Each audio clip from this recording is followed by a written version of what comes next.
Today on The Everyday Dad, we're going to talk about my #1 requested topic, and that is how I make my YouTube videos. Stay tuned. I'm The Everyday Dad, and the #1 requested topic I get in the comments of all my videos is how do I edit and how do I make my YouTube videos. So today, we're going to go through the whole process in making one. This video is going to be broken down into 5 parts. Video planning, studio tour and gear, how I do my editing, and how to publish. I've been making videos for about 6 months now. I think I posted my first video back in January. And I personally feel like I've come a long way since starting. Let's take a quick look at my first video and just see where I started and where we want to end up. Yeah, look at this footage. That's pretty rough. I didn't know anything about lighting. I didn't know anything about cameras. This was shot on my wife's 5-year-old DSLR. I didn't really understand editing. I mean, in all fairness, I still really don't. It's a work in progress throughout. And that's what I'm really trying to get across today, is that this is a snapshot in time of how I make my videos. We can continue to check. Maybe every 6 months we'll do an update to this video of how I'm doing my videos now, because I don't think you should ever be stuck in one spot at a time. But doing anything, learning anything is a continuous process.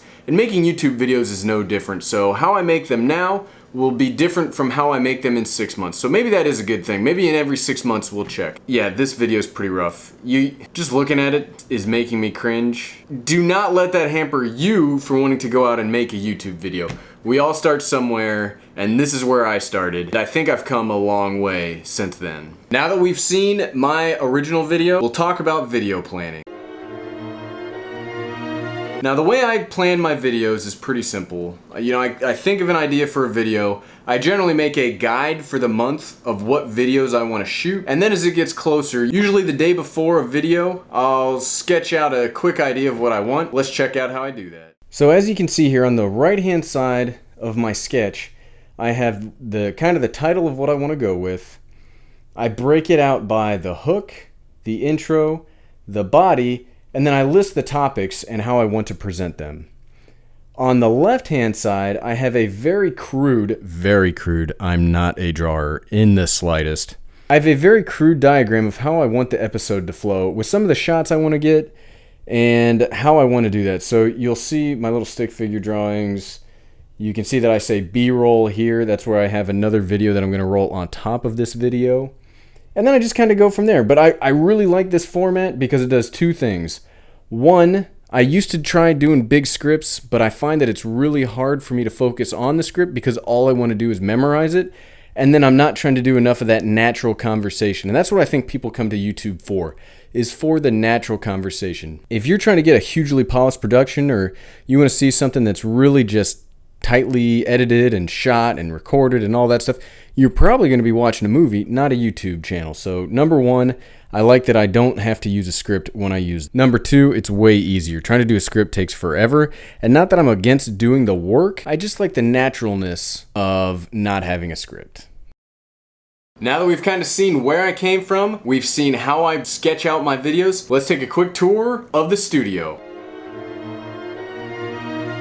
Now I say studio, that is a very loose definition of what a studio is. This is just my office that I put a table on. I have some cheap lights set up, and I have my, my filming gear in here. But I don't want people to see like, oh, he's got like things stuck up on the wall, to dampen the sound. I don't have that. It's a pretty basic bare bones setup in here, but I do like the capabilities I have, and I really think this is the best way for me to get my videos. I've experimented quite a lot, and that's another key point when you're making videos, is experiment. Don't ever just be happy with where you're at. Always experiment to try to find new ways to do things. Maybe you'll like what you're doing better if you take a chance and try a different direction. Let's check out one of my experiments that I don't think turned out so well. So this is one of my spare bedrooms. I had the original idea of setting this up to be like a cool studio. I set all this stuff up in the background here, so I'd be like, oh, check out all this cool stuff. But I really don't like filming in here. When I film in here, you can see I can't reach the camera. I can't change up the camera angle. And that's one of the things. If you just see somebody just sitting at a desk droning on blah, blah, blah, without changing the camera angle, it's gonna be really boring, and nobody's gonna wanna watch that. Because you could just sit behind a table and talk to yourself if you want to see somebody just sitting there talking for so long. I get the irony that a lot of my videos are that, but I'm trying to get away from just sitting at it with a flat angle, and I'm trying to get different angles, and I like to be able to reach out and move the camera. And if I'm so far away, because there's a table in front of me, got the light set up, it doesn't work as well. So this is an experiment that I'm not gonna continue using because it's kind of a pain. Back to the main office. So let's talk gear. Now, we talked about my vlogging action gear the last video. So today we're really just gonna focus on studio gear and the equipment that I use to really film the episodes here, where I store it, how I keep it. So let's take a look at it. So here's where I keep all my camera equipment. I like having a pretty organized, cluttered, but organized setup. So I keep all of my camera gear right here on the box. I've got action cameras on this side, audio recorder here, drone here, power bank, can't do much without power. So if nobody's told you or you haven't realized, batteries are life when it comes to making videos. I use batteries that the majority of my time is now spent making sure that my batteries are charged. Batteries. This is my battery station right here. This is where the majority of the magic comes from. Action camera batteries, drone batteries, cell phone plug, mirrorless camera batteries, just batteries, batteries, batteries. If you decide to make a YouTube channel, batteries will become your life. So we're switching over to the Sony Action Cam for a second so that I can explain my main camera. This is the Panasonic Lumix G7. This is a mirrorless 4K camera, has changeable lenses, and I think this camera is amazing. I use it only for studio or on a tripod when I'm out. We talked about it last week, but this camera does everything I want it to do. It's tiny. It's just an excellent camera. It has all the manual modes if you're a manual photographer, you're a manual videographer. I really like mirrorless cameras and how small they are, but it does have that reversible screen that I spoke about in the cheapest vlogging camera video, that it really helps set up your shot when you can actually see where you're gonna be in the frame. But you don't want to stare at it too much. If you stare at it too much, people will get creeped out that you're not looking at them. You want to make eye contact with your audience. Let's switch the cameras. The most important thing about filming YouTube videos is your audio quality. Now, what I use for audio quality, you can see right here, is the Rode Video Micro. There are better microphones out there, and I am actually going to be upgrading the studio microphone quality to a XLR microphone. But yeah, if you don't have audio, people will not watch your videos. The only real complaint I get, besides haters, but the real legitimate issues that people bring up involve audio. So audio is more important than video. I know it sounds crazy. You'd think on a video website, the video quality would be the key, and it's a part of it, but people will not forgive bad audio. This is going to be a tough shot because I'm caught between the two lighting sources, but the next point is lighting. You really want nice, even lighting. It helps your camera do as good a quality as it can. When you don't have good lighting or you have rough lighting conditions, it makes your camera work harder, and you'll try to have to fix that in post. I'm saying these words, but not fully capable of doing that yet, so that's why I have even lighting. But I just have these umbrella lights. I got these on Amazon. I got a set of them. There's 2 lights and a 3rd light that I never use. I got them on Amazon for like 30 bucks. I haven't had any issues with them. They work really well. Even lighting. It's pretty important. If you don't have umbrella lights or you don't have some kind of box light or something, you can use natural light. The way my studio office is set up, natural light's not gonna be really easy for me to get, so these really help. I highly recommend them. When it comes to the studio, it's camera, microphone, lighting, table. That's pretty much it. That's all I really use. Sometimes I'll do B-roll on the action camera. Sometimes I'll bring in my wife's DSLR to be a prop, mainly just today. So the thing I haven't talked about yet, gear-wise, is my computer. Obviously, you can't edit video without a computer. I'm hesitant to even show you mine. I don't know how much it would help. It's just a desktop that I bought 5 years ago from Costco. All the insides are different. I've upgraded the RAM video card. I haven't done the processor yet, which is what my biggest bottleneck is when it comes to making videos. So on my upgrade checklist is a computer, but it hasn't been as important. I wanted to make sure I could make good video first, and then we'll work on what makes it easier to edit the video later, because editing is my toughest part of the process. There's a lot of technicalities towards editing that we'll talk about in a second that I'm still kind of working on. Now we're gonna talk editing. The software I use for editing is Adobe Premiere Elements 15. It's really a home hobbyist version of Adobe Premiere. It doesn't have a whole lot of features, it doesn't have a whole lot of technical aspects to it, which is what I like. I'm still learning how to edit. Editing's probably the hardest part of the whole process for me. I have been considering upgrading to Premiere Pro, which is Adobe's professional line of editing tools. It's been working for me, so I'm hesitant to change because now that I feel like I've got an editing rhythm in place, I feel confident in that. So let's edit something real quick. So the first step you want to go, this is my video from Wednesday about my vlogging gear. So you go to Add Media, Files and Folders, and then you upload your footage to your project assets. They're all in here. All the shots you take, all the video you take is here, and then I'll slowly add them in. You can see down here, this is the main video, video 1. This is where I put what I want you to see mainly, if that's the way you put it. Down here, you can see there are a lot of little teeny tiny clips. My philosophy when it comes to editing is I try to cut out all the blank spots. So you can see right here, there's a big blank spot. Probably should have edited that out. All you do is you click on the little scissors, bring it over, you click on the little scissors, and we'll see what it looks like originally. Gear. So you see there's a breath take, so we'll delete this. It automatically moves everything over. Gear. So I really look for... There we go. Now that breath, that pause is gone. And I like that a lot more. I like having the video to be fluid. I don't like it to be caught up with a bunch of ands and ums and uhs, which I do say. Don't think I don't say them.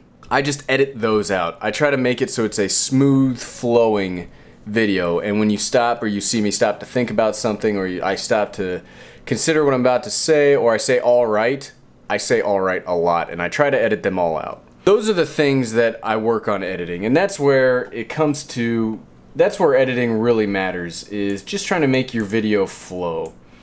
Now there are effects you can do, there are the things like B-roll, so here for example, we've got the main roll right here, and then the B-roll I put above it in video 2, and we'll see how that looks. See, I put a video over top of it, so you still hear me talking, but you see another picture that's related to what I'm talking about. That's B-roll, or that's the way I use B-roll. And I apologize for the jumpiness of this. As we talked about, my computer's not very good, and apparently recording on the computer and doing a CPU intensive task like having the video editor open is a little too much for it. But here's another example of B-roll, entertainingly as possible, with, you know, varying amounts of success. That's my editing technique. You gotta figure out what works for you, what you like, what your audience wants to see. That's the key to my editing, is I edit out all the blank spaces, I edit out all the ums, the uhs, the buts, as many as I can. And I try to keep different layers. I try to keep shots interesting, I try to change up the shots, I try to add B-roll over top of it so you're not always just seeing me talking. That's really the key when it comes to editing. Let's talk about publishing. Now that we've filmed the video, we've edited the video, now we're gonna publish the video. So the way you publish videos to YouTube is pretty easy. So here we are in my main YouTube channel. You can see here's my last 4 videos, some comments, some stats. You go to this little button, you click upload, then you just drag a file over and upload it. Pretty simple. You then can make your title video, you do a super sweet description. Here's an awesome video we made. Tags, you want to make sure you tag it. Some content creators don't tag their videos, but YouTube only has so many things on how it should rank your video or how to suggest it. If you don't fill out the tag information, that's one of the main ways it's able to put your video in suggested videos or in the browse features. Type in your tags, tag 1, tag 2, private, I generally schedule, and then you just choose when you want to schedule it. It'll do its uploading and then processing. Monetization, if you're gonna monetize. Advanced settings. The only thing I really change here is what category it is. And then basic info, you publish it. Once it's done processing, you can then change things like end cards and cards. We can deal with that at a later date. If you're interested in more of the how to set up your video on YouTube, leave a comment below, let me know, and we can do a video on that. But this is just a basic overview of how to make a video in general. And that is how I make my YouTube videos. It's a learning process if you're just starting out or you want to start out. It really just takes time to figure out what you like, how you like to make your videos, how your audience would like to see their videos, and you just go from there. I feel like I'm starting to get in a groove, in a rhythm of things, and it's starting to make it whole lot easier for me to make my videos, where at first it would take hours of filming because I was trying to stay on such a strict script and I would mess things up. And yeah, there's still mistakes, but I'm getting better at editing the mistakes instead of having to create a whole new take to fix the mistakes. And you just gotta, it's a process, you're learning. 6 months from now, I'll probably make videos a whole lot different, a whole lot better than I make them right now. As we saw earlier, it's been 6 months since I started. My first videos are way different than my videos now, both in quality and content, and it's a process. But you'll want to keep moving on the process, and that's what's important. But real quick, while we're talking, I can't believe I reached 1,000 subscribers. That's so awesome. I knew there was a strong message. I knew that we were building a great community. I just didn't realize how fast we'd get to 1,000 subscribers. So I want to thank every single one of you that watch these videos, that click the subscribe button. It means a lot to me. It means a lot to me that we continue to grow. And it means a lot that there's a lot of back and forth in the comments now. Not just from me, but between each other. And I like that they're staying relatively clean, because this is not maybe a kid's channel, but I want to make sure that this is a clean, family friendly, I guess, channel, because I am the everyday dad. I'm not just the everyday guy. But 1,000 subscribers, that I can't get over how awesome that is. I'm gonna be publishing a video tomorrow that kind of describes what we're gonna do and how we're gonna go about it, because I think there is a lot to, 1,000 subscribers is a big milestone in my opinion, and I want to not reward, but I want to give back to those that watch. And yeah, we'll talk about that more tomorrow. Well, hey, I'm the Everyday Dad. So if you like what you saw, if you like learning new things, click that subscribe button down below to join the awesome stuff we got going on here on the channel. We're gonna continue learning new things. We're gonna continue doing all the awesome things we've been doing. It's really great. You should definitely watch. Once you click that subscribe button, click that bell notification icon right next to it. If you don't do that, you can miss out on some of the awesome updates we've got here. Well, hey, I'm the Everyday Dad, and if I can figure out how to film a YouTube video having never, and I mean never, before January, I had never filmed a video before. I mean, I'd filmed like some iPhone, okay, there's some cool stuff that the everyday kid's doing, but I never edited, I never really attempted to try to explain stuff over video. I had never made a video. If I can figure that out, you can absolutely figure that out, and I have confidence that you can. Thanks for watching.